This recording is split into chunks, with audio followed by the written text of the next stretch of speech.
Hi, this is Frank. Welcome to the Deep End.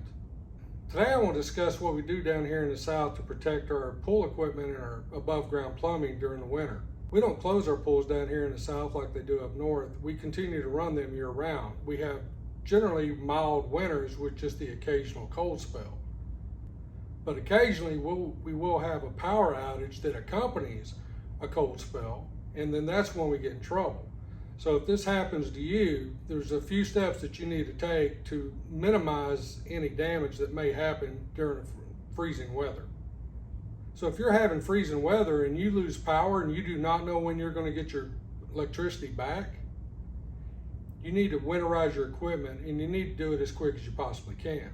I highly recommend that you familiarize yourself with your equipment and where all your drain plugs are, so if the situation happens where you do need to drain your equipment, you can quickly find them and be familiar and have the tools ready if necessary so you can protect your equipment. First thing you do is you kill the breakers that are feeding power to the pool equipment, so if you do get power back, the equipment's going to be dry, so you don't want it running. After you've killed the electricity to the pool equipment, then you need to go out to your equipment and start pulling drain plugs. I like to start with the filter pump. I remove the pump lid, take the basket out, empty it, and put the basket back, and you'll see why in a second. Then I remove the drain plugs from the filter pump. Most filter pumps have two drain plugs. There will be one in the front reservoir where the pump basket goes. This one just happens to be on this side. Sometimes they may be on this side, and every once in a while you'll find one that's in the middle. And then there's one on the reservoir that's behind the pump basket. This one again just happens to be right here. Sometimes they're on the other side, sometimes they're in between these two sections. But I take those drain plugs out, I put them in my pump basket, that way they don't get lost. Now on your booster pump for your cleaner, you generally just have one drain plug. This one just happens to be right below the plumbing that goes into the pump. There'll be one drain plug there. Sometimes these may need a 3/8 or a 7/16 inch wrench to remove the plug, but this one just happens to be a thumb screw, so you can just remove it by hand. Take it out, and I put it in the pump basket.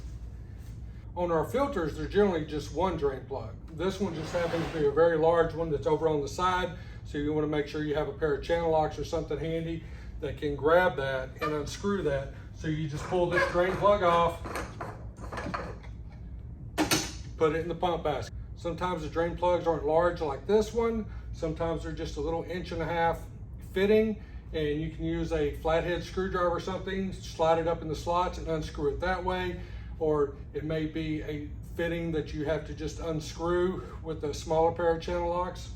But on Pentair filters, their drain plug is going to be up under the filter right beneath the plumbing. It's very difficult. Make sure you familiarize yourself with that drain plug. A lot of times it gets forgotten or it gets buried in snow so people don't see it, but it would be right underneath the plumbing, back up under here.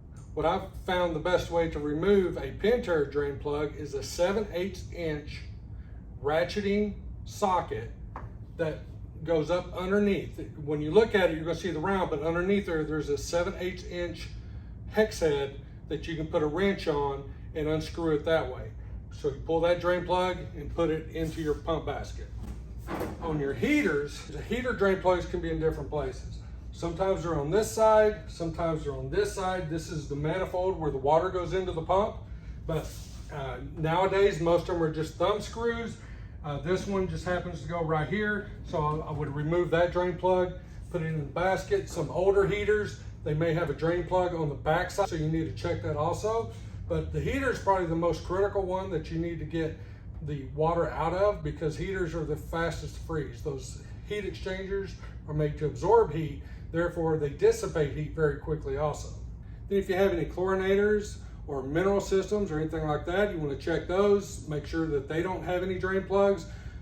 UV ozone systems will have drain plugs. You want to make sure you find those, get those removed, put them all in the pump basket, put the lid on it, and then wait for the freeze to be over with. And then you put all your drain plugs back, lube the O-rings. If they have an O-ring on them, you want to lube it a little bit. Lube those O-rings, put the drain plugs back, fill your pump with water, get the pump to prime, and then make sure that you don't have any broken plumbing or any leaks in your system that was caused by the freeze, then you should be good to go for the rest of the winter. Make sure you subscribe and follow our channel. Check out our other videos for more tips and tricks in managing your swimming pool.